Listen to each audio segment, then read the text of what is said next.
following is a presentation of Main Street Media, your source for news, sports, and information on Main Street in Middle Tennessee.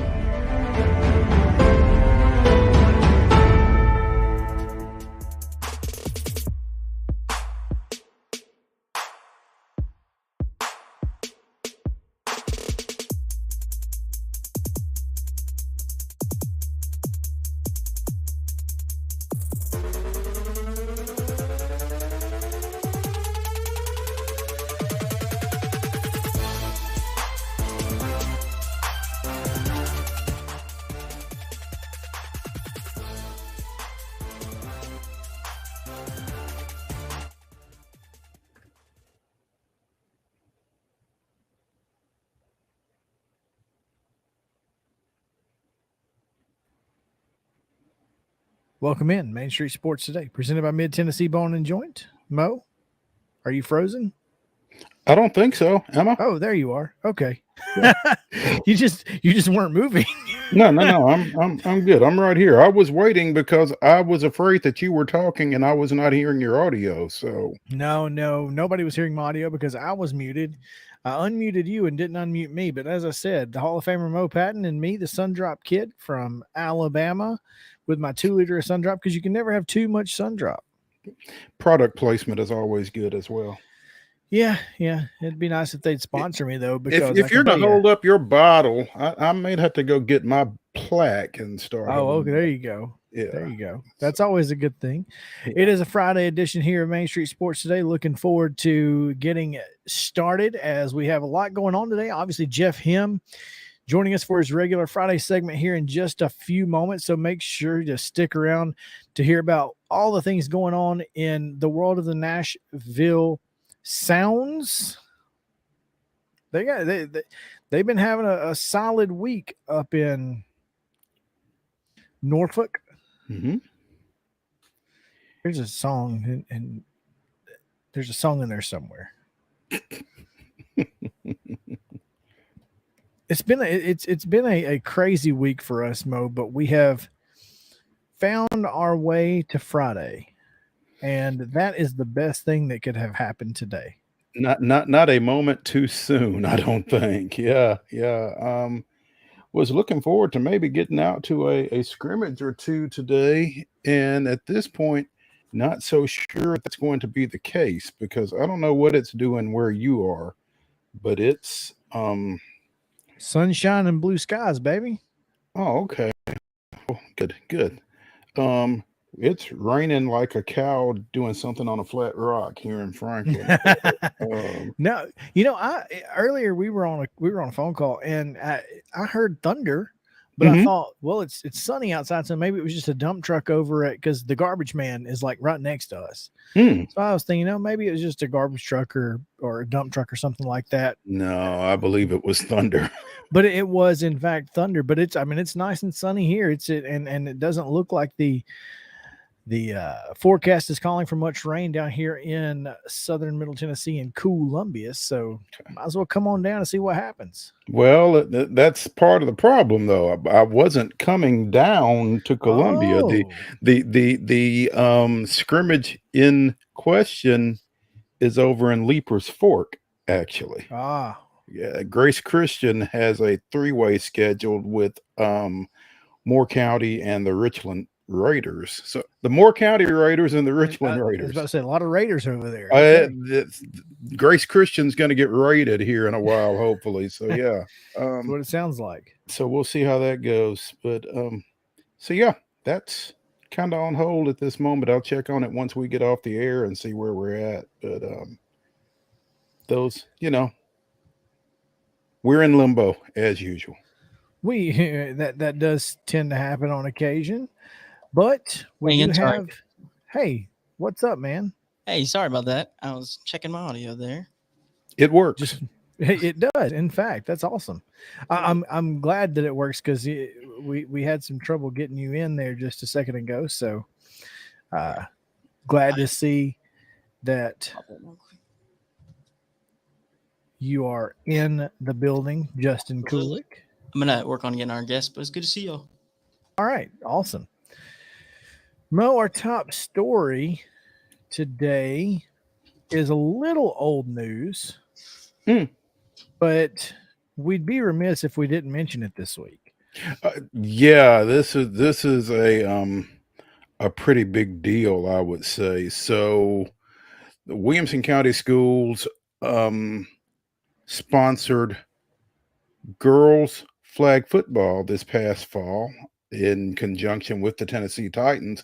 It was the first time that sport had been played in the state of Tennessee at the high school level. Well, one of those young ladies, Eva Seaman of Summit, who actually graduated in the spring, signed a scholarship on Wednesday with Campbellsville University out of Kentucky. A handful of NAIA schools have added women's flag football as a scholarship sport, and Campbellsville is one of those. And they saw Eva play.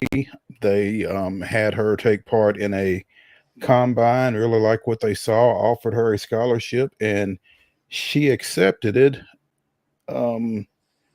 turning down an opportunity to go be a student at Ole Miss and hang out in the Grove, as we mentioned in our article that's on the website at mainstreetmurray.com. So gonna go be a student athlete in Campbellsville, Kentucky, and be on the first women's flag football team at that school. So congratulations to her, and should be pretty exciting.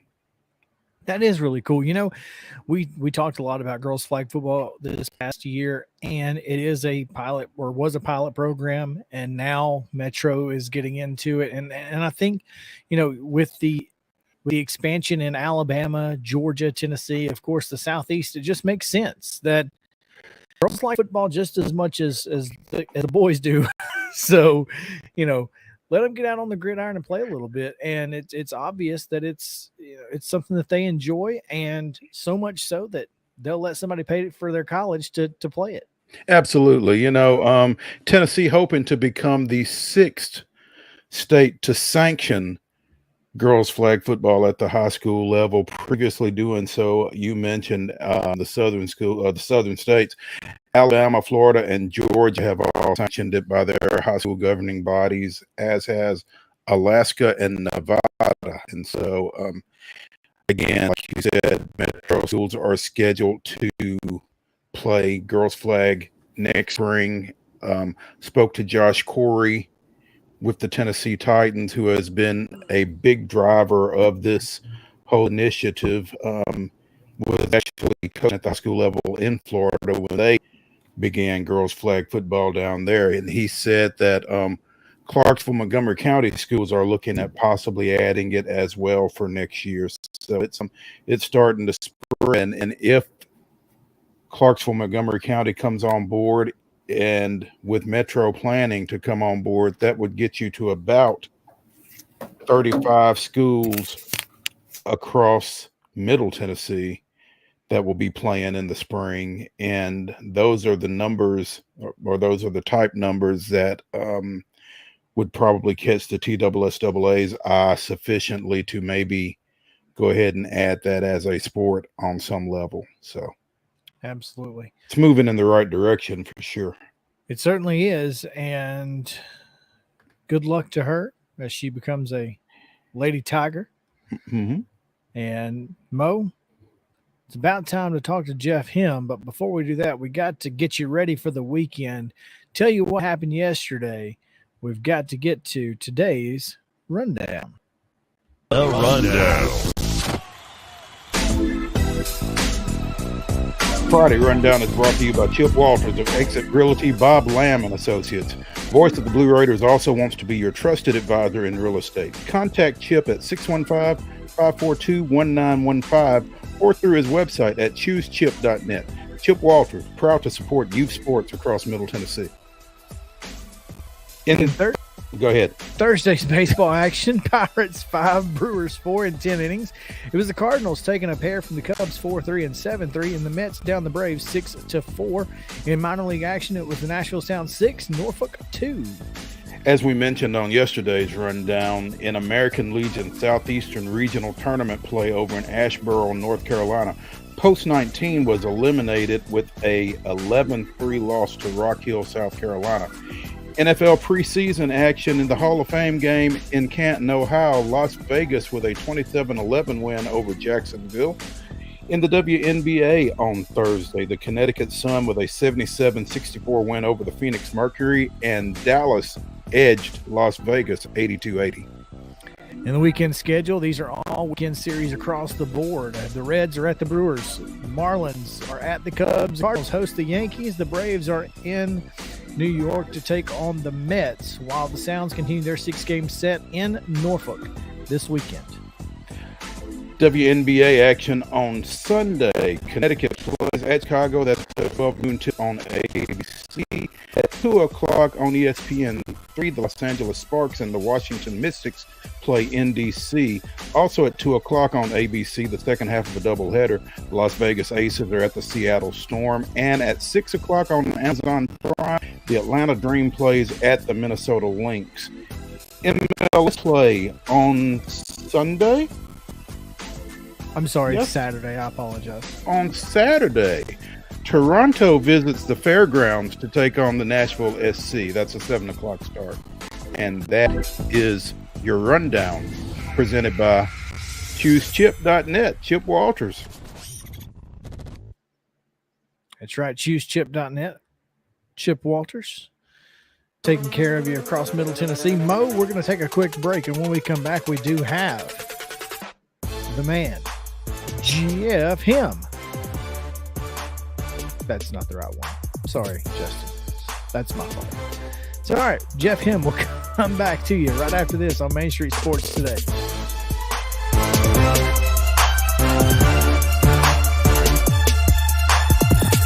Mid-Tennessee Bone & Joint treats your orthopedic injuries and existing conditions. Our trained physicians will get you back in the game faster. Contact us at 931-381-2663 or www.mtbj.net.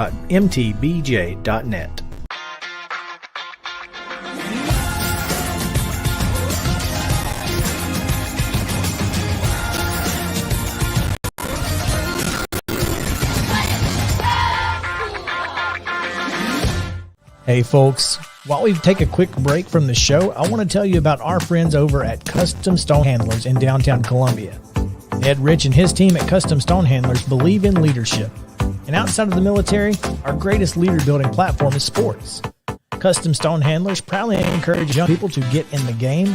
You can contact them today at 931-490-4990 or visit CustomStonehandlers.com. Jones & Lang Sporting Goods here in Columbia has been outfitting teams, officials, and anybody else from T-ball to college for 50-plus years. Be sure and check them out at 931-388-8060 or online at jonesandlang.com. Jones & Lang Sporting Goods, the look of a winner. Zion Christian Academy, eagles.org or 931-388-5731. You can schedule your appointment at our campus. It is beautiful over there, and you're definitely going to want to see it. Again, it's zioneagles.org. Give them a call, 931-388-5731, and schedule your tour today. Are you an enthusiastic sports fan? Want to have fun and get in on the action? Heck yes, that'd be awesome. Have great attention to detail? Want to stay active? Definitely. Want to give back to the student athletes in your community? Obviously, yes. Then you'd make an excellent high school sports official. We need more officials in Tennessee, because with no high school officials, there are no high school sports. Sign up today at highschoolofficials.com. Mid-Tennessee Bone & Joint has been the official sports medicine provider for Murray County Schools for more than 40 years. We specialize in orthopedic injuries, and our Ortho Quick walk-in service lets you bypass the ER. Visit us online at www.mtbj.net.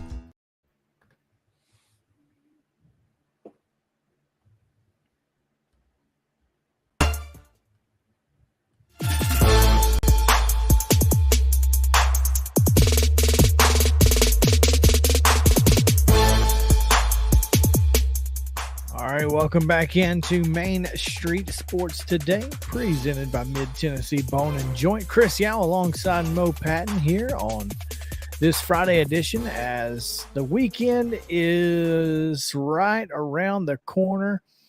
It's all going to be exciting. and looking forward to a lot going on this weekend. We'll tell you what we've got planned for the weekend at the end of the show, as we do each and every Friday. But also, as we do each and every Friday, it is time to talk with the voice of the Nashville Sounds, Jeff Him. Jeff, what's going on, man? How are you? I'm doing well. I am in very humid Norfolk, Virginia, but it's a beautiful Friday here. I've never been to Norfolk this time of year, but being that close to the coast, I can imagine the humidity is fun, like you said. So enjoy that. But at least you're close to the beach. I don't know if you ever get to see it necessarily on these road trips, but that's a good thing anyway. Jeff, this Nashville Sounds team just continues to impress, to the degree that a AAA team can. Got off to a little bit of a rough start coming out of the All-Star break, dropping 2 of 3 up at Louisville, but bounced back and won 4 last week against Charlotte, and has taken 3 straight at Norfolk to start this series, which continues tonight at 6:05 Central. Finishes up with ball games at 5:35 tomorrow and 3:05 on Sunday. But it kind of sounds like a broken record, but I mean, when you sustain what they've been able to do over such a long period of time, again, particularly at the minor league level, it's eye-catching to me. Well, I'm with you, and today actually marks 3 months that the Sounds consecutively have been in sole possession of first place. They were playing Norfolk at First Horizon Park and beat them on May 5th and took over first place and have not given that spot in the division back. Right now, that lead is 3 games. At one point, it got down to a half game. At one point, it got as many as, I think, 6.5. So it's been wavering, but has never given it back. And so clearly, this has been a good team all year. We, of course, like any other AAA team, have seen some guys go up and stay, some guys go up and come down, some guys leave altogether for various reasons, like David Dowell and Abraham Almonte recently. So there's been nothing different in that respect this year than any other AAA season. Everything I just detailed, you expect as far as the transactions go. So an already good team on Tuesday had something that I keep using the word unprecedented happen. The Brewers, we've been talking this year, AA Biloxi has been a very talented team. Some very high-level prospects were on that club either to start the year and or got there relatively early in the year. And I always keep an eye on the AA team because invariably that's where when guys come up, they're probably going to come up from that team. Well, they had this loaded outfield, and the Brewers on Tuesday, as we opened up here in Norfolk, didn't move just 1, didn't move 2. They moved all 3 of the highly regarded outfielders up here at one time, all on the same day. Garrett Mitchell was the 20th overall pick in 2020 out of UCLA. Sal Frelick was their number 1 pick last year, 2021, 15th overall out of Boston College. And Joey Weimer, also an outfielder, was their 4th-round pick in that shortened 2020 draft. He was taken out of Cincinnati. So 3 college outfielders, all high draft picks. Weimer's been in the futures game. He and Frelick are top 100 prospects in the game. Mitchell would be rated as such if he hadn't battled some injuries. I think that's affected his overall kind of status in the game. But these are 5-tool guys who all moved up to this team, already in first place for 3 months, all moved up to this team on the same day on Tuesday. And man, I am telling you, fans need to come out to First Horizon Park to watch this team because, like I said, it was already good. It already had Bryce Terang and Ethan Small and a lot of prospects and a first-round team, first place team. These 3, the tools are amazing. The speed.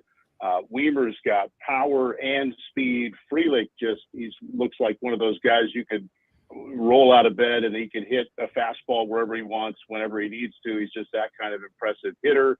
And then the Brewers, with their trade on Monday of Josh Hader, acquired a few guys from the Padres, one of whom is an outfielder named Esteury Ruiz, who also got here. He came Tuesday night, debuted Wednesday. He's stolen 60 bases so far this year. He can absolutely fly. So an already good team just added 4 outfielders that are very highly regarded, and the Sounds now have 6 of the Brewers' top 10 prospects when you include those 4 with Terang and Small. So if you're another team on the Sounds schedule the rest of the way, good luck, because this team was already loaded. It is now whatever more than loaded is.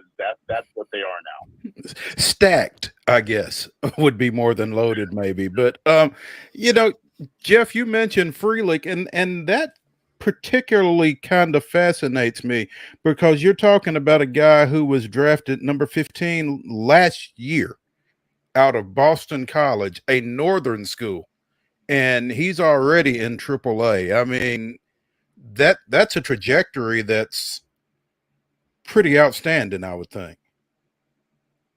It is, and with all three, with all three, this was results driven. This was the player. Any farm director will tell you they like to make moves with prospects getting promoted when the player shows that they're ready, rather than, well, he's been at AA for 2 years, let's try AAA. It's sort of like grasping at straws. Like, these guys all earned the opportunity to go to the next level. I mean, Frelick began the year at high A, which is where he ended last year after his college season, and then very quickly went up to AA. He was hitting over 300 at AA. He deserved a promotion just a year into pro ball. And guys just in general in the game these days do move faster. I think that is an overall aerial view change in the game over the last 4 or 5 years. Guys move faster. Teams try to push them a little faster for contractual reasons to take advantage of that early window from the way the contracts work and the salaries in the game work. So guys do get pushed a little bit, but this was not, well, he's hitting 180. Let's see what he does at AAA. All 3 of these guys deserve that promotion. And that's the way any MLB team would want to move their guys when they see somebody just clearly handling the level that they're at. It says, okay, let's try him at the next level. And Weimer did not have a great July, but overall has had a strong season. Futures game this year. He was the Brewers minor league player of the year last year. And I think there's value in moving some guys together just from a comfort standpoint. They know each other. They know plenty of guys on this Sounds team already. It's not like these are all strangers that they walk in and meet, but you move up with some other guys. You're joining a team on the road. You can travel with those 2 guys who moved up with you. So I think as a group, there's value in that. But then individually, each of these 3 guys is deserving of the chance to get to AAA because of what they were doing down at AA. But I could not recall a time where this highly touted of a group all got moved up to one level on the same day. Sometimes a prospect here, and then 2 weeks later that guy comes up. But 3 of your top shelf prospects, 2 of them being first rounders, to come to AAA on the same day and debut in the same game, I cannot recall seeing that, Brewers or otherwise. I just can't recall anything like that. And that's why I keep coming back to the word unprecedented. It's been pretty fun. And like I said, it has not taken long for us to show the tools. I mean, Frelick, his first pitch of his first at-bat the other night, doubled down the left field line. Weimer did not get a hit his first night, but he showed a cannon of an arm from the right field corner, throwing a ball to second base. He then legged out an infield single the next night and almost beat out the most routine of routine ground balls to second base, getting down the line. Mitchell hit a home run his second game. So, I mean, these kids can play. They're already joining a really good team, and I'm just excited for Sounds fans next week to get to watch them in person, because it's been a fun challenge to describe their exploits the last few nights.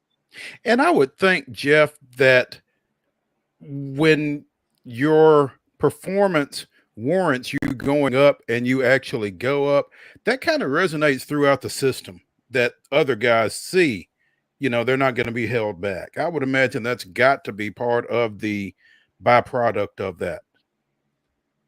Absolutely. That's a great point. I think whether you're a first round pick or a 40th round pick, if you're having a good season, you as a player, and guys have said this, I talked about it last week when Tim Dillard was on with me on his night at the ballpark. He said, as a player, you just want to know that the organization is well aware of what you're doing. You don't want to feel like, man, I'm hitting 400 down here. Do they even care? You don't want players to think that way. And I don't think that's ever the case. I think teams are always aware, but as a player's mind, you want to feel wherever you are in the game, however you're performing, you want to feel like you're being noticed. And take any employee in any business. You want to feel like your boss sees the work you're putting in, or whatever the comp would be. So yeah, I'm with you. I think it does show anybody else. I mean, we saw that when we had these conversations back in early June, and we saw the four guys, Barker, Small, Strzelecki, and Alexander, all go up from the Sounds and debut in that 1 week in early June. They were all having good seasons. They were all deserving of the opportunity. And I think it did send a message to the other guys who didn't get called up. Like, all right, hey, those guys were getting it done. Some of them were not high prospects. Some of them were not high draft choices, but they were the guy getting the job done the best. So that was the person or persons that the team chose. So I do think a promotion wave like this does have value for other guys around them, even if they weren't the guy at that time who got moved up. Speaking of Jeff Him here on Main Street Sports Today, presented by Mid-Tennessee Bone and Joint, the voice of the Nashville Sounds. Jeff, you talk about guys moving up quickly and coming up together and all of the things that does for Nashville. Parent club, not so great right now, just coming off sweep from the Pirates. And, how does that affect the stretch here for AAA Nashville, or should it, or will it? Yeah, it's a great question. It's hard to predict exactly what it will mean. But I mean, we did see Mario Feliciano go up a couple of nights ago because Omar Narvaez is on the Brewers injured list. So there's that component. There's still, hey, if a guy gets hurt, they're going to need somebody. That doesn't change for the AAA team standpoint. But yeah, man, the Pirates, especially in Pittsburgh, have the Brewers number. The Brewers now go home and get the Reds this weekend and have fallen back into a tie atop that National League Central. They just got Freddie Peralta back. We're going to see Adrian Hauser start for the Sounds here in Norfolk tomorrow night on rehab, probably for a couple of outings, build up similar to what they did with Peralta.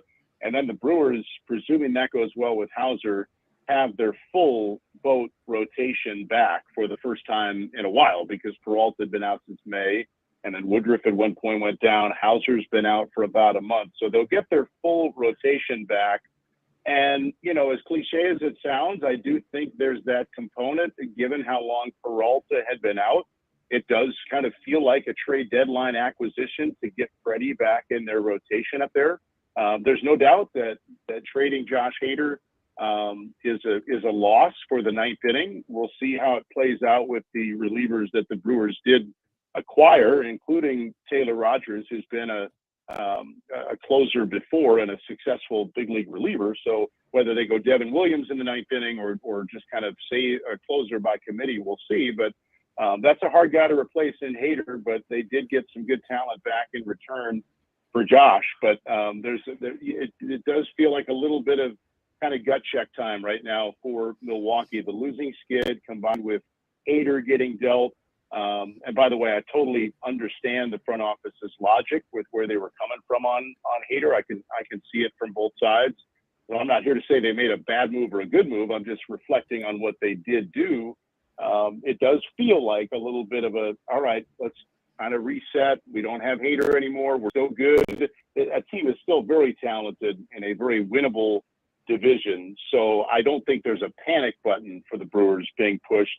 I think they just did not have a good series against the Pirates, and it happened to come right after they had traded Hader. Hopefully going home and seeing the Reds will get them in the right direction.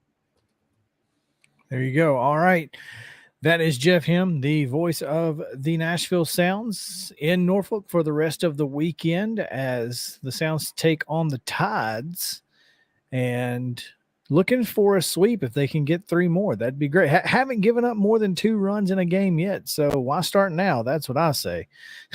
So, Jeff, we appreciate it. That's right. That's right. Jeff, as always, man, we appreciate it. We look forward to talking to you next week. All right.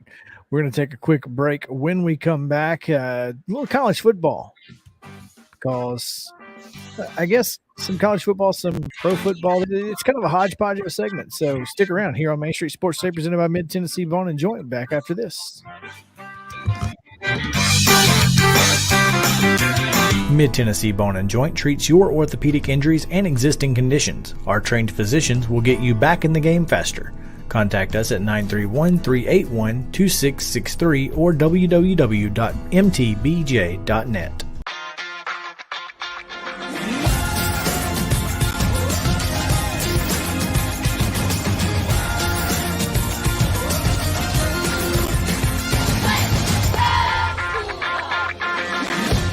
Hey folks, while we take a quick break from the show, I want to tell you about our friends over at Custom Stone Handlers in downtown Columbia.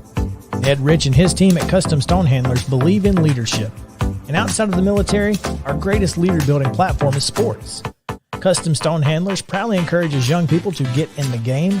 You can contact them today at 931-490-4990 or visit CustomStonehandlers.com. Jones & Lang Sporting Goods here in Columbia has been outfitting teams, officials, and anybody else from T-ball to college for 50-plus years. Be sure and check them out at 931-388-8060 or online at jonesandlang.com. Jones & Lang Sporting Goods, the look of a winner. Zion Christian Academy, ZionEagles.org or 931-388-5731. You can schedule your appointment. Go tour their campus. It is beautiful over there, and you're definitely going to want to see it. Again, it's ZionEagles.org. Give them a call, 931-388-5731, and schedule your tour today. A game without a crowd is just a scrimmage. A performance without an audience is just a rehearsal. Without your presence, high school sports and the performing arts aren't possible. Ensure that these essential extracurricular activities continue to enrich the lives of students in Tennessee. Purchase a ticket to your local high school's game or performance. This message presented by the TSSAA. Mid-Tennessee Bone and Joint has been the official sports medicine provider for Maury County schools for more than 40 years. We specialize in orthopedic injuries, and our Ortho Quick walk-in service lets you bypass the ER. Visit us online at www.mtbj.net.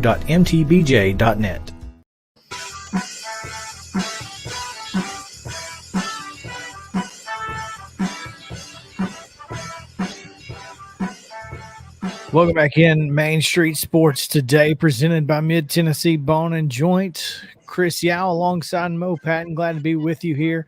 Mo, good stuff there as always from Jeff Him. Oh, absolutely. Wish we had a little bit more time because he kind of alluded to the Josh Hader trade and the Brewers' rationale behind it, but I would like to have heard a little bit more about that because I didn't really see that one coming. Now, that's certainly a trade that I wasn't expecting either, but, with the National League Central being kind of what it is right now, it's down. I wonder if they're not just trying to get to the playoffs and kind of punt once you get there, because it's kind of hard where they sit to compete with the Dodgers, Padres, Braves, Mets, etc. And they're just not trying to load up in the next 4 or 5 years when the Dodgers, Padres, Braves, and Mets big guns are on the backside. I don't know. It's certainly interesting. And an interesting move on the Padres side as well, because when you talk about loading up, apparently they are. There's no question there. I was just looking through Twitter, as we want to do here, and there was a graphic that showed every single major league team's starters from each position and who drafted them. And if Fernando Tatis Jr. were not hurt, the San Diego Padres would not have drafted any of their starters. Wow. In fact, they have 3 Texas Rangers. 3. 2 position players in there and 1 pitcher. Mm-hmm. Mm-hmm. That's well. I mean, I guess they have enough stock in their minor league system to make trades to acquire those type guys, but still, you would like to feel like you are producing major league talent and benefiting from it yourself. So I don't know. That's interesting. The Royals have all but one. Their center fielder was drafted by Washington. The rest of them, all Royals from day one. Twins, very much like that. Their entire outfield and right side of their infield. The Braves have 3. That's Riley, Harris, and Acuna. And when Albies is healthy, that gives them 4. Yeah. Right. So, it's interesting to look at. They've got 3.5. Well, Contreras, when he's in a DH or catcher, right? Yeah, they have obviously Darno with the Phillies and Ozuna with the Marlins, but yeah, it's kind of a half. Mm-hmm. So, anyway, I just thought that was interesting. And it is. Curious what the thought process was. I'm sure we can get into it at another time if necessary. Sure. But I wanted to talk a little bit, and I don't really have a halftime topic, so I guess we can take this as long as we want to. Mm-hmm. But this is Attorney Bart. TJ Finley arrested on what his lawyer is calling a misunderstanding with a traffic stop. But hey, when your quarterback starts getting arrested, you're kind of back, aren't you? That's what I was getting ready to ask you, actually. Yeah, I don't know if you're back or not, but does it bother you a little bit more when it's your quarterback getting arrested as opposed to some other position, just from a decision-making standpoint? That's a good question. I don't really know many specifics, obviously. I mean, nobody does, but I am curious what the misunderstanding may have been, or what exactly led up and to transpire in this to create this situation, because it really doesn't make a whole lot of sense as far as, I don't think he would be doing that. That's not a conscious decision that you make after signing an NIL deal with Amazon and that sort of thing. Well, I mean, he didn't subconsciously make it. I guess I'd like to know more about what took place and how and that kind of thing. But it's, anytime you're seeing guys, running afoul of things, it's kind of concerning. But particularly at a high-profile position like potentially starting quarterback of the Auburn Tigers. So, it's interesting. Yeah, and in the ESPN story from Chris Lowe, again, his lawyer says it's a misunderstanding. Well, I don't really know how you can misunderstand if the police say stop and you don't. Now, maybe he thought they were letting him go. Maybe he thought that they were going back to their vehicle and he was free to go and he just took off. Well, I guess it's possible. I don't know. But I think the bigger problem here, Mo, is that he was on a motorcycle. Well, I don't want my quarterback anywhere near a motorcycle. Well, kids will be kids. Speaking as much as a parent as a coach. I mean, so was it because he wasn't wearing a helmet? Are helmets required in Alabama? Helmets, I believe, are required in Alabama. Okay, well, I wonder, they say he was not wearing a helmet during this July 26th situation. So it's interesting. It's just interesting all the way around. But yes, helmets are in fact required. So there was a bill introduced in February of 2022 that would end the requirement for anyone over 21 years of age. I don't know that passed. Don't know that it didn't pass. Mm-hmm. But a quick Google search says, yes, they are required. Mm-hmm. Okay. So anyway. So I'm sure that had something to do with the situation. Very possible. Now, I will say this. When I started this trek to look for TJ Finley information, it was about his NIL deal with Amazon, because apparently, so what they're going to allow him to do is sell. He has an Amazon storefront, so if you buy from his storefront, he gets a cut. I don't know that that's necessarily an NIL deal, because, well, I mean, you and I could make one. So I don't really know exactly how that works. I think ours would do as well as TJ's.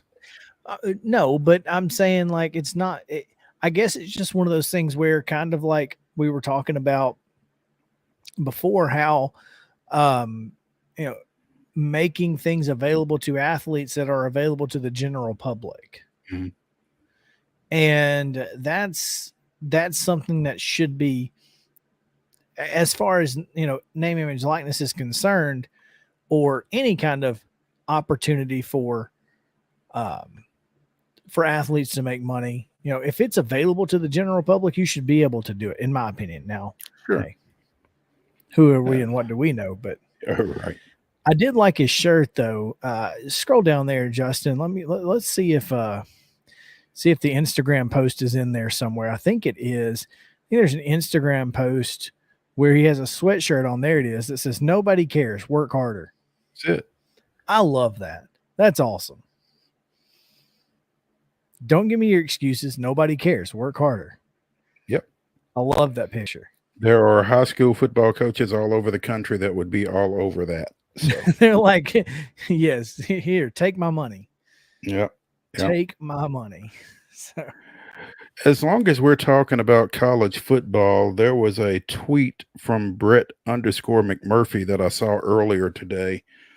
6 schools projected to be favored in every regular season game. And this might be something we want to revisit later on. But 4 of these 6 are probably your usual suspects: Alabama, Georgia, Ohio State, and Oklahoma. Mm-hmm. Utah, maybe. Okay. Pick 6 has them in the playoffs. Here's a team that you would not expect, and I've not looked at their schedule, but the Air Force Falcons are projected to be favored in every regular season game in 2022. Really? Now, well, then I guess, Mo, we should look at their schedule. We'll start in September. Northern Iowa. That is not a team that you take lightly. UNI has beaten some FBS teams. Mm-hmm. All right, so you don't take that team lightly. But then you've got Colorado at home. Mm-hmm. Then you go to Wyoming. Seems like that could be a tricky game as well. Before coming home, you've got Nevada on September 23rd, and then Navy at home. They'll then go to Utah State and UNLV before getting Boise at home.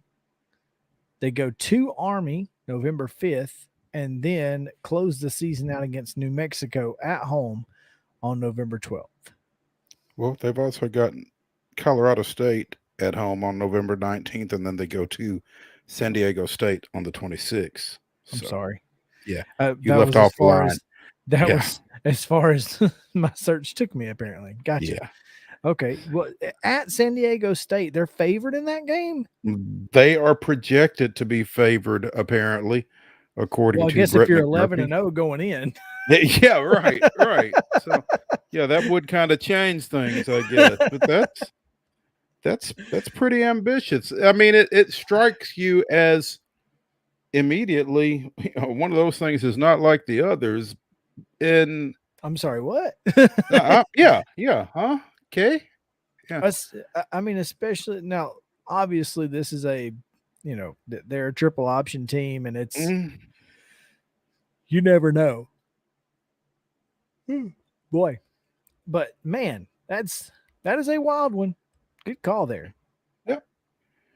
Good call. Oh, by the way, Crimson Tide and Buckeyes projected to be double-digit favorites in all 12 games. There's a shot. In all 12, double digits in all 12. Yeah. And I'd have a hard time thinking that that's not accurate, you know? Okay, but here's the thing. I heard somebody say yesterday that they expected to see an undefeated Tennessee versus an undefeated Alabama. If that's the case, is Bama a double-digit favorite?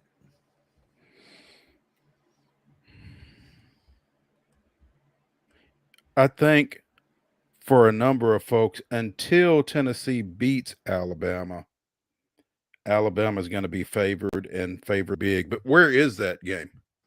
It's it's at Tennessee at Neyland Stadium. So Tennessee would be a double-digit dog at home as an undefeated team. Oof. Now that would mean if they were undefeated, they open with Ball State, they go to Pittsburgh, they've got Akron at home, they've got Florida at home, and they go to Baton Rouge before the Baton Rouge, Florida and LSU, who knows? Mm-hmm. But if they get to that juncture at 5-0, I don't know how they can be a double dog. And if they are, I think you got to load up on them. There you go. I agree. All right. Well, let's take a little bit of a break here. We got a quick break I want to take and go into halftime because I do have a halftime story. I forgot about it. And hopefully we can have the video pulled up if Justin can do that. I don't know. I kind of just threw this on him at the last second. I wish I would have been a little quicker on the draw, but take a quick break. We'll come back with halftime after this on Main Street Sports Today.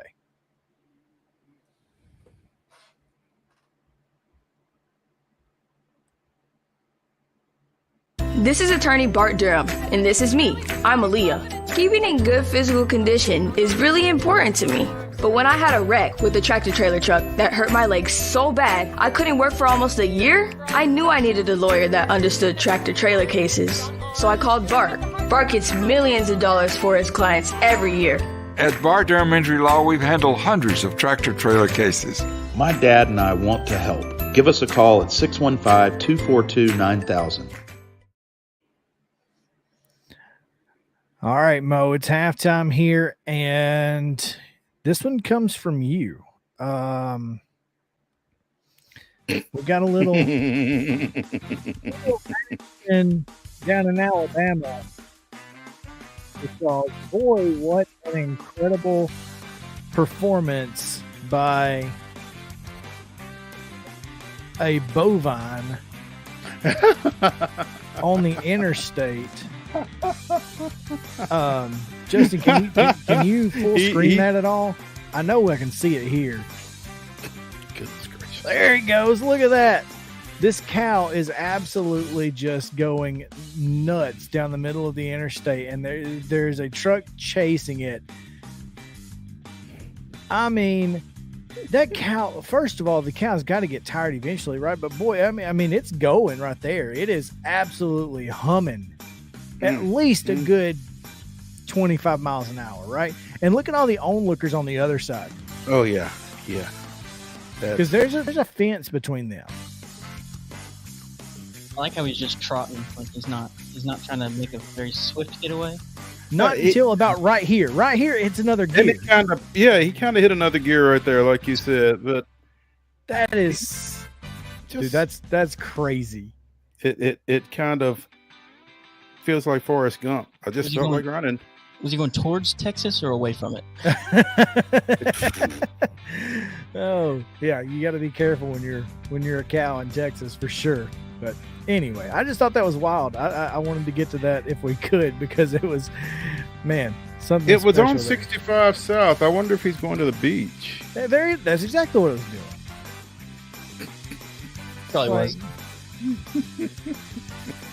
I've seen worse down there. Oh, goodness. Oh, I bet you have.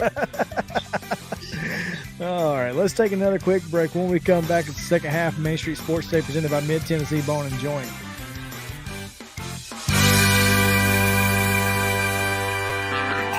This is Chris Yao with Main Street Sports Today. Every show, Mo Patton and I welcome friends from all across the sports landscape, from high school coaches and reporters to national, college, and pro sports personalities. You never know who might stop by for a chat. AP Tennessee sports editor, three-time Tennessee Sports Writer of the Year 2020 TSWA Hall of Famer. She covers the Titans, the Predators, the Grizzlies, college football, and hoops. Please make welcome Teresa Walker. Former University of Tennessee, former Team USA Olympian, ex-Cy Young Award winner, R.A. Dickey. R.A., did I miss anything? Man, that was sweet. Yeah, I need to listen to that before I go to bed every night. That was nice. Has 5 sports Emmys. That's not bad for the other guy in Wham, Ryan McGee. Other guy in Wham married the best looking girl, Bananarama, so other guy in Wham had a pretty good life. From preps to pros, we're taking on the sports topics you care about. Tune in across Main Street Media social platforms at 2 p.m. or on demand on your podcast distribution platform of choice.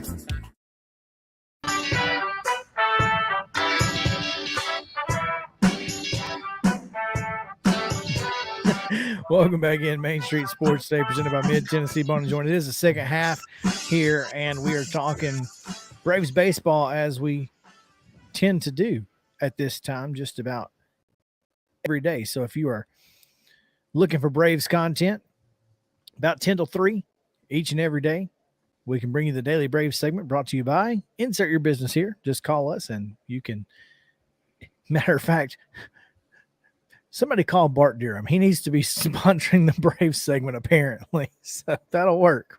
We'll take it. Lawyers, yeah. Because accidentally last night, the Braves lose on a swing that wasn't supposed to happen.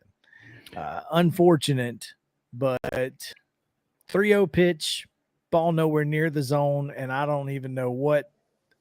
I think it was so far out of the zone that it confused Orlando Arcia, and he just couldn't figure out what to do with his hands. It was Ricky Bobby did it. Yeah, well, I didn't see it, and I didn't see anything else. Basically, after the Peter Alonso home run in the third inning, when we were giving up a run an inning, basically, and then he hits a 2-run shot, and I guess right behind him, Tyler Naquin hit his second homer. No, that was Vogelback's homer that I didn't see, but I saw where Naquin hit a second one last night. I don't know how many teams have won games when 2 home runs against them, but just not the start that you expected or needed out of Kyle Wright last night. So that was a tough night. Kyle struggled a little bit, especially early. And, it's not ideal, but we obviously can't expect him to be perfect every time he goes out. And he's been so good all season long. So we just have to we're going to have to do what we do. But here's the thing. The offense has got to help. Now, somebody's got to did some work last night. Yeah, somebody's got to pick him up in that situation, and they did. Like you said, they got back in it to some degree. Acuna hit a home run in a 3-run rally, I think. Again, I turned it off, but I was still kind of keeping up with it. But they got back in it, and then Naquin hits his second home run. So, Braves have yet to lose 3 in a row this season. Is tonight their best chance with Ian Anderson on the bump? Oh, man. Well, it depends on which Ian Anderson you get, I guess. But and that's the thing. You just never know. You never know what you're going to get from Ian Anderson. It could be great. I mean, you could end up with, a phenomenal start, and you're like, hey, this is what we expected, when we got playoff Ian Anderson. Right. But then it could be opening day in Ian Anderson, who, goes full count with 4 different batters in the first inning and gives up 4 runs, and who knows? Yeah. You take what you get. Well, some people pitched a fit last night, though. But I mean, again, this is an important series, man, and I think obviously that kind of heightens the performance that you got or didn't get out of Kyle Wright last night. I mean, you needed everybody to be on point, and he wasn't. And I know you don't want to point fingers, but at the same time, when you go in with a guy who's 13-4, you just don't expect him to give up runs in each of the first 3 innings, and you were kind of fighting uphill even more so once that takes place. So tough night. Hopefully they can bounce back here today. So, I was going to say something. I completely forgot what it was. I had something in my head, and and I'm sure it was great. It probably was. It was probably incredibly prophetic and profound and all those profound, other things. And it was probably going to be the greatest thing I've ever seen on the show, and I just lost it.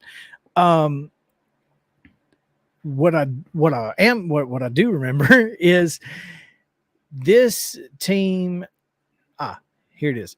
This team cannot win the NL East in this series, but it can lose it. Mm-hmm. That is pretty profound, because right now they're 4.5 back? Currently 4.5 back, and it's not looking pretty. Yeah, and I mean, you could lose enough ground. Again, as we were saying yesterday or the day before, we need to be able to create a little bit of doubt in the Mets' mind, because I don't know that they think this is a race. They haven't since May. And to be honest, I don't know that the Braves have given them any reason to think it's a race. I mean, head to head anyway. Mm-hmm. And they're sitting here thinking, okay, well, even if they do somehow win more games against other teams than we win, we'll see them in the playoffs. Yeah. And head to head, it certainly hasn't looked great. Now, then again, if you get playoff Ian Anderson and playoff Kyle Wright and Mike Soroka's back by then, and you've got 7 arms that you can throw out there at any given time for 4 or 5 innings, maybe there's some doubt. But I mean, right now, I tell you Mets, what, the road gets significantly tougher, I think, if you're coming out of that wild card spot as opposed to from the NL East championship spot. And so, if the Braves aren't careful, then they don't even get to the Mets, to be honest. So yeah, that's where you don't want to be. You do not want to be the team that's having to play. And that you saw that from the Dodgers last year. I mean, the Dodgers had to battle in that wild card game, and it screwed their pitching up from day one. Mm-hmm. Right. And you can't afford to do that. Now the Braves might be able to, if they have 7 starters, the Braves might be the one team who are equipped to deal with that wild card game and have to and go from there. But yeah, I mean, they may be the one team who is equipped to do it. There's that. I mean, especially with the acquisition of Odorizzi and with the possibility of getting Soroka back at some point and getting this bullpen further fortified with Iglesias and with Kirby Yates kind of lurking there. So Iglesias is going to be something unique. I'm really excited to see what he's going to bring to the table. Of course, ideally we would be winning when he brings whatever it is to the table. That would be ideal. I mean, yeah. I'd like to give him a save situation.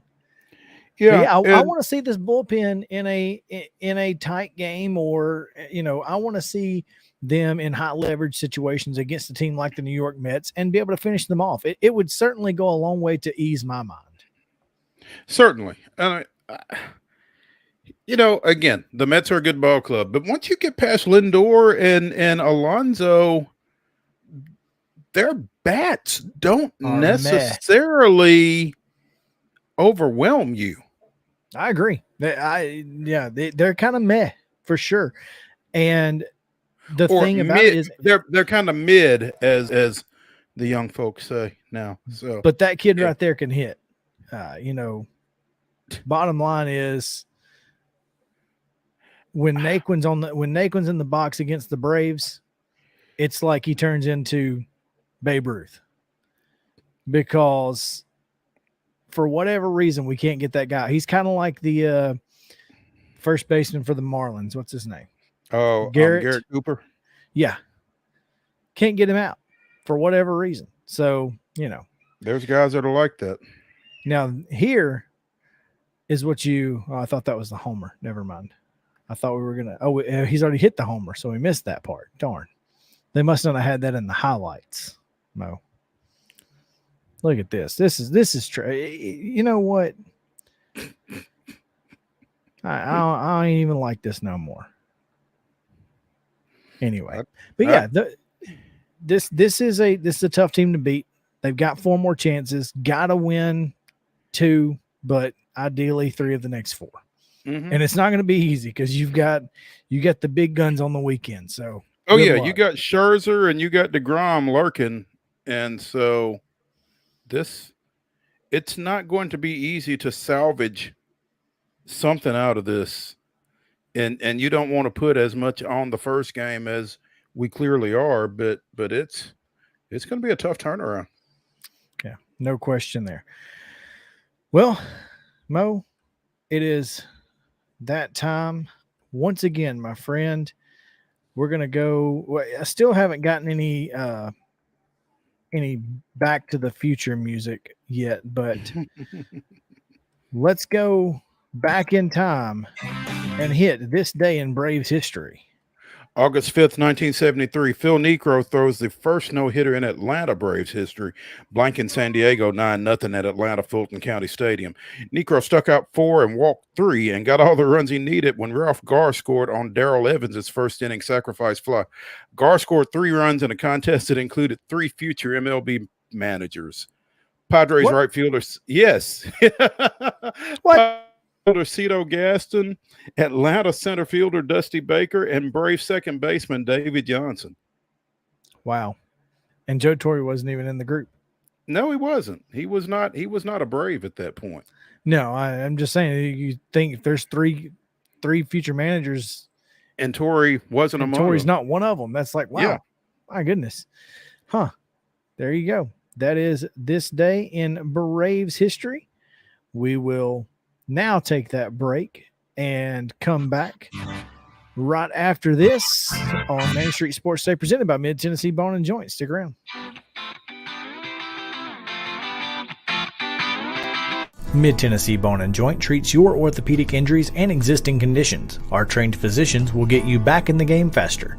Contact us at 931-381-2663 or www.mtbj.net.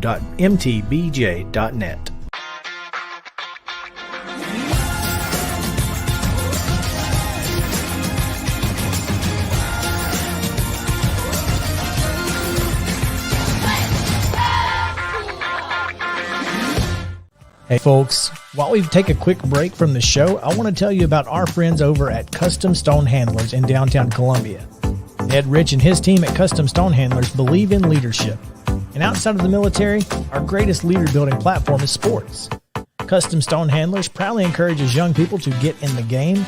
You can contact them today at 931-490-4990 or visit CustomStonehandlers.com. Jones & Lang Sporting Goods here in Columbia has been outfitting teams, officials, and anybody else from T-ball to college for 50-plus years. Be sure and check them out at 931-388-8060 or online at jonesandlang.com. Jones & Lang Sporting Goods, the look of a winner. Zion Christian Academy, ZionEagles.org or 931-388-5731. You can schedule your appointment. Go to their campus. It is beautiful over there, and you're definitely going to want to see it. Again, it's ZionEagles.org. Give them a call, 931-388-5731, and schedule your tour today. Are you an enthusiastic sports fan? Want to have fun and get in on the action? Heck yes, that'd be awesome. Have great attention to detail? Want to stay active? Definitely. Want to give back to the student athletes in your community? Obviously, yes. Then you'd make an excellent high school sports official. We need more officials in Tennessee. Because with no high school officials, there are no high school sports. Sign up today at highschoolofficials.com. Mid-Tennessee Bone & Joint has been the official sports medicine provider for Maury County Schools for more than 40 years. We specialize in orthopedic injuries, and our Ortho Quick walk-in service lets you bypass the ER. Visit us online at www.mtbj.net.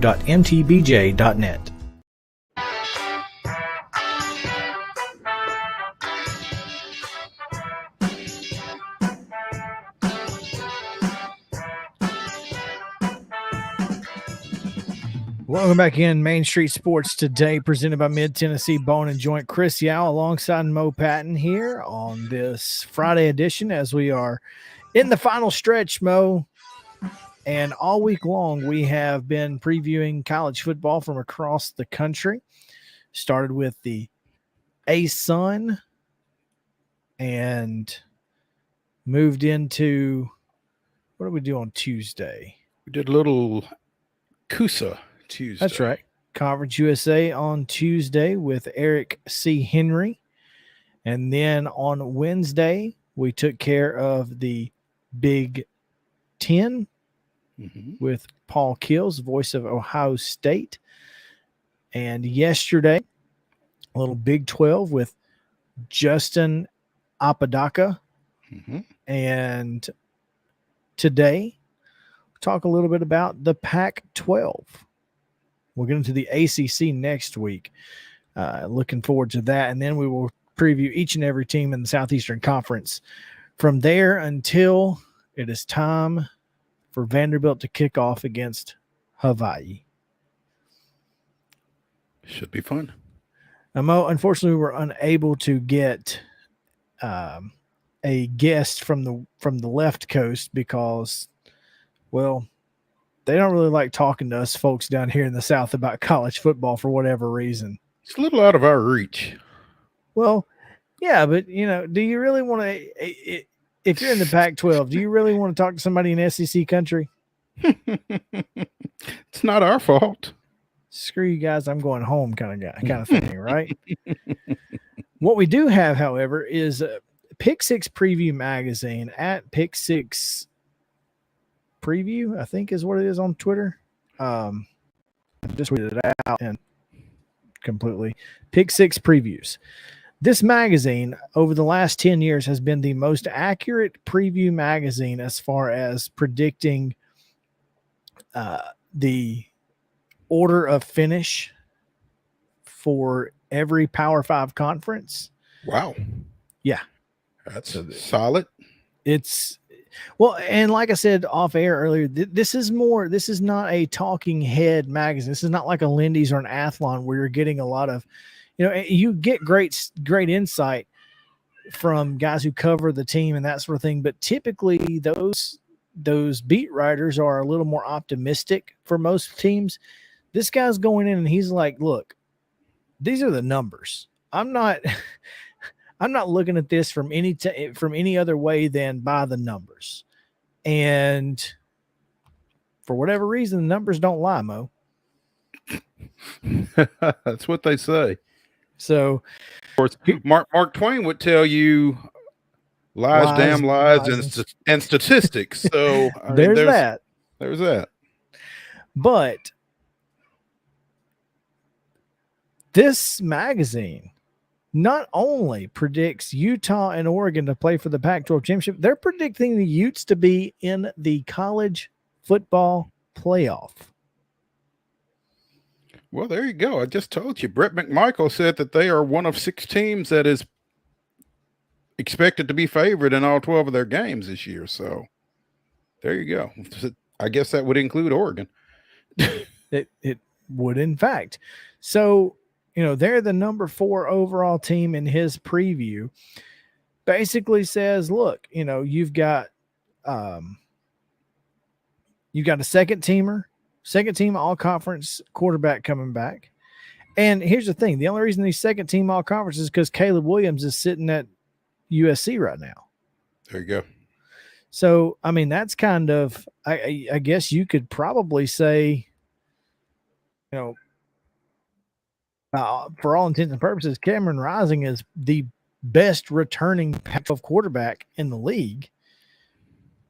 And then on top of that, you've got, a solid tight end, really good offensive line. Their defense is solid. Their defensive backfield is just ridiculous. Cole Bishop, Clark Phillips, linebacker Kareem Reed. They've got a ton of great players. And this, in the Pac-12, if you can play a little defense, you got a shot. Meanwhile, you mentioned that Utah is expected to play Oregon in the championship game, and Oregon debuting a new coach in Dan Lanning coming off the Georgia coaching staff. And that program has been in a lot of flux over the last 5 years or so, I guess, with Willie Taggart, with Mario Cristobal, and now another coaching change. I mean, what is Oregon right now? Who are the Ducks? That's the question. Well, here's the thing. It's not like Cristobal was fired. He left. No, he wasn't fired. I mean, obviously Taggart was, or would have been, maybe. But I just think that the unsettledness of three coaches over the period of time that they've had three coaches has to have an impact, I think. Well, and the fact that you've got a new quarterback. I mean, presumably Bo Nix is your starting quarterback. Bo Nix, who was not great at all times at Auburn. That's fair.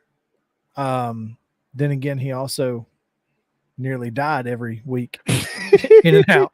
So maybe it wasn't all his fault that he wasn't always great. Is that what you're saying to me? I'm just saying that I've seen some quarterbacks in the past who, even when they had protection, they didn't believe they had protection. So they might have been doing things on the rush. And the one thing that Oregon can do is protect the quarterback. That's what they do really, really well.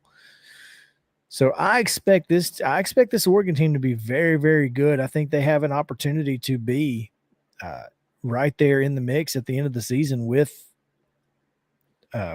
Utah. I mean, the only problem that they have, the biggest problem that they have, is that Chick-fil-A kickoff game. You got to go to Atlanta and play Georgia. And that will be a challenge, like you said. I mean, they're just the defending national champions. No big deal. Maybe Oregon's hoping they have one of those hangovers like the Braves did. Braves out here catching strays. I'm just saying. Then you've got, you come back home, you've got Eastern Washington and BYU before going to Washington State and then back home for Stanford. You've got Arizona on the road, take an off week before UCLA comes to town, and then you've got to go on a 2-week trip at California, at Colorado, back home for Washington, and then Utah November 19th, which could be a preview for 2 weeks later. Right. Before, of course, Oregon State closes the season. I mean, if not them, who else in that division? Because they've got number 2 as Washington, and that's just to me, they're it really feels like Oregon and everybody else. Yeah. I mean, they're not very good overall. I mean, Jimmy Lake, going into his third season was 4-8 last year, lost to Montana. It's not what you like to see. No. And clearly, I'm sure that had a lot to do with Jimmy Lake no longer being there. So, oh, that's right. He's not the coach anymore, is he? No. I apologize. No, you're fine. It's the Pac-12. It's the Pac-12. Who knew? And then on the other side, of course, you've got Cal and USC and all of the usual suspects. But I mean, this is where it gets crazy, because what is the Lincoln Riley effect in the Pac-12 South? And how quick does whatever that effect is take place? Look, in the world that we live in college football with the transfer portal, and he's got his quarterback who knows his system. It's, I mean, truly, it's like you're walking into your normal job. You're just wearing different colors and playing different teams. I mean, if you're an offensive coach and your quarterback is coming with you, I don't really know, as long as your offensive line can hold up, I feel like you're in pretty good shape to be successful pretty quick. Well, but in that same realm, Lincoln Riley's coming in. He's got his quarterback with him, and Caleb Williams.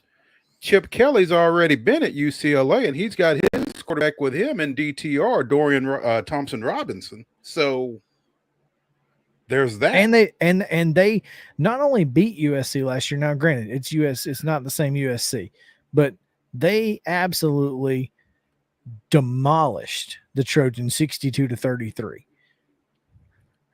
The Trojans knew at that point, though, that they were going to be in the market for a coach at the Riley. I don't guess he was hired at that point, but I mean, they knew that somebody different was going to be in charge by that point. So, well, I'm yeah, not sure how much you can put into that. What's his name? I Williams was his last name. I cannot remember. He was I'm pretty sure that he was already there at that. Clay Helton was gone mid-season. Oh yeah. Way before that game. I think Clay Helton might have been at Georgia Southern by the time USC and UCLA played. Absolutely.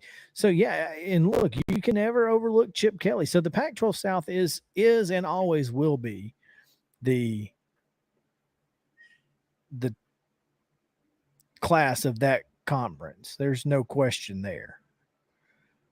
But I think the real fact is, can Brett Nellen and Andrew Vornes, can they protect Caleb Williams? And if they can, and give a little room to Travis Dye on occasion, they got a shot. The USC and Utah might be worth watching. Is that what you're saying? I'm saying I would watch USC and Utah if it were the best game on. I can't say that I'm going to watch it over, Georgia, Florida or something. But if it's Pac-12 after dark, I'm absolutely watching it. And here's the thing. That game takes place on October 5th. Oh, it's the third Saturday in October. Well, maybe you won't be watching it then, huh? You better hope it's if Tennessee and Alabama are a 2:30 kickoff, then probably, because it's probably going to end up being a later kickoff. It's Pac-12 after dark. So yeah. Of course you. So I just got a DM from Brett Ciancia, who is the author of Pick Six Previews, and he's listening to us right now, and just wanted to give him a big shout out. So thanks, Brett. Maybe he ought not be listening. Well, we'd love to have you on in the near future, man, but we would not be able to do this without the work that you put into this Pick Six preview. So if you can, go buy the book. The digital download is $20. All right. It's worth it. And you can get this is the first year he's ever had an actual print version. So if you like to have it in your hand, you can buy that, and you get the digital version as well. And I think it's $27. So, oh wow, it's a pretty good deal. And again, you'll see stuff in here you won't see anywhere else. That's for darn sure. So, but anyway, it's nice to know somebody's watching. Well, it is. It is, in fact, nice to know some folks are watching, and that they appreciate when we give them a little love.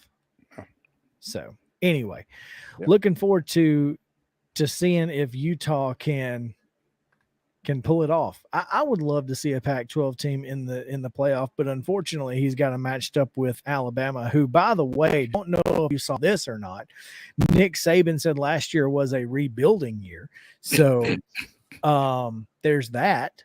Well, I guess any year that Alabama doesn't win a natty is a rebuilding year. But I mean, at this point, it kind of is. So, unfortunately, Utah would be matched up with Alabama if Brett is correct, and well, he often is.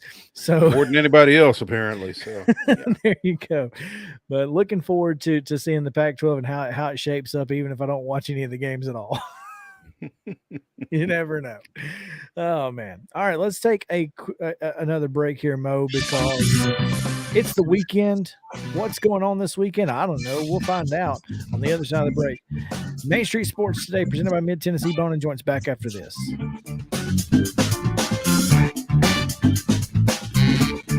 Mid-Tennessee Bone and Joint treats your orthopedic injuries and existing conditions. Our trained physicians will get you back in the game faster.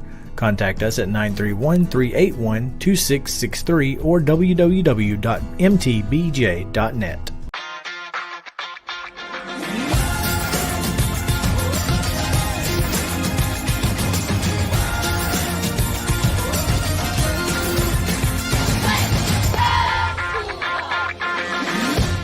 Hey folks, while we take a quick break from the show, I want to tell you about our friends over at Custom Stone Handlers in downtown Columbia.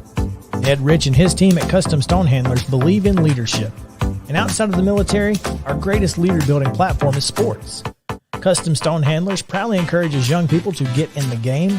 You can contact them today at 931-490-4990 or visit CustomStonehandlers.com. Jones & Lang Sporting Goods here in Columbia has been outfitting teams, officials, and anybody else from T-ball to college for 50-plus years. Be sure and check them out at 931-388-8060 or online at jonesandlang.com. Jones & Lang Sporting Goods, the look of a winner. Zion Christian Academy, ZionEagles.org or 931-388-5731. You can schedule your appointment. Go tour their campus. It is beautiful over there, and you're definitely going to want to see it. Again, it's ZionEagles.org. Give them a call, 931-388-5731, and schedule your tour today. A game without a crowd is just a scrimmage. A performance without an audience is just a rehearsal. Without your presence, high school sports and the performing arts aren't possible. Ensure the essential extracurricular activities continue to enrich the lives of students in Tennessee. Purchase a ticket to your local high school's game or performance. This message presented by the TSSAA. Mid-Tennessee Bone and Joint has been the official sports medicine provider for Maury County Schools for more than 40 years. We specialize in orthopedic injuries, and our Ortho Quick walk-in service lets you bypass the ER. Visit us online at www.mtbj.net.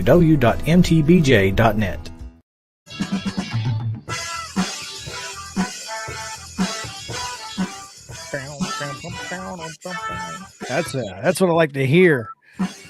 Mo, must be the final segment of the week as we get right to it here on Main Street Sports Today, presented by Mid-Tennessee Bone and Joint. Justin, you've made it to Friday. Proud of you, yes, man. Yes, we have. Hold on, I'm about to pop up here. Where you at? There you are. Hey, there I am. What's up, y'all?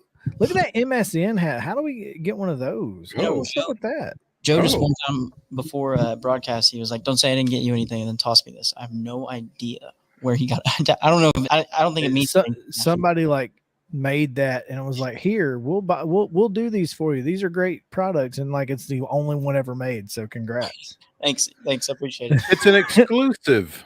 Right. Yeah. Exactly. It drops every 5 years. Yeah. I like the exposed brick wall there. Oh yeah, it's just a one sheet of paper, right? Yeah, it's just a big sheet of paper. I like it. It's solid. It's solid. You're not supposed to tell that, man. Just kidding. All right. So what do we got going on this weekend, fellas? Y'all got anything exciting planned? I don't know what you call exciting, but I got a preseason preview to get done, and I got a couple of events to attend tomorrow relative to getting that done. So it's not going to be a great weekend, unfortunately. I'm going to be staring at Jeff Fisher's face all weekend, cutting a podcast, him and John Dwyer. Oh, yeah, John and Joe? Yeah, you were there. Yeah, you came by. That was cool. So I just told this funny story real quick, and cut me off if I'm... It's a story. We'll determine if it's funny. Okay, good. So right before you walked in, they were like, "So no one's gonna like walk in and like make an And I literally was like, no. No, nobody's gonna walk in and then here I am. Okay, that was a funny story. That's hilarious. I have no idea who that is. I'm sorry. I mean, like until I saw you, obviously. Okay. Who could that be? That's so good. My bad. I ruined it. At least I did it right then, though, and not in the middle of you guys recording. Very true. Very true. Yeah, either way, wouldn't have been involved, but it was just funny timing. I'll be making TikToks all weekend. Yeah? What kind? Dancing ones? Bourbon. Oh, nice. Bourbon TikToks. Bourbon TikToks. Yep. So, TT, huh? Mo, if you're in the area and you're done, collab. I may. You may make myself be in the area. Actually, yeah. Bourbon TikToks are going to be fun this weekend. So we will talk off air. Offline. It's at your place or?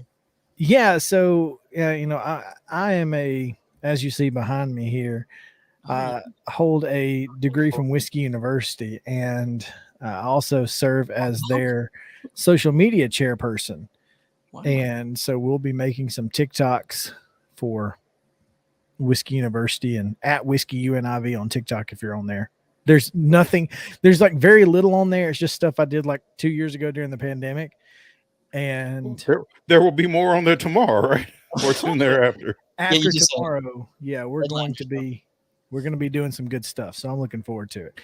But other than that, I did have so I saw this post on Facebook the other day, and y'all know I'm a sucker. Justin doesn't know this yet. Mo, I'm a sucker for a dad joke. I love dad jokes, and they're the worst. But I do have a question. Do you know what generation, and you mentioned him earlier, that's why I thought about this. What generation does Forrest Gump come from? Which one? I've never really nailed down all the different generations, but what generation does he come from? He's a boomer, right? Oh, he fought in Vietnam. I'm gonna go with that as well.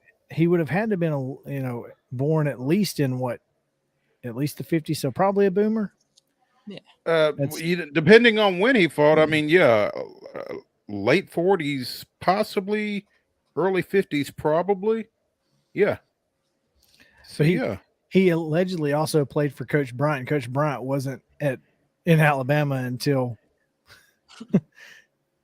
the late 50s. Yeah, mid 50s, late 50s. So there's that. Well, if he fought in Alabama, fought in Vietnam, did he fight after he played at Alabama? That's a good question. I don't know the answer to that. I don't remember the chronology of the movie at this Well, it went back and forth so much, who knows? Yeah. Anyway, the correct answer is Gen A. Gen. Oh.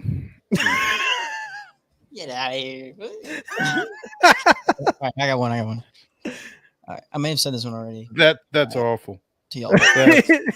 That's awful. That's awful. On one night, I was staring at the sky for so long, trying to look for the sun, and then it dawned on me.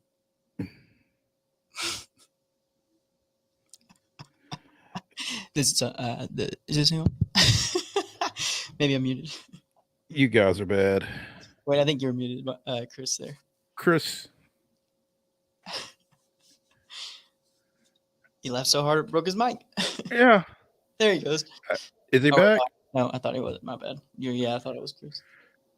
Chris, we can't hear you. Huh?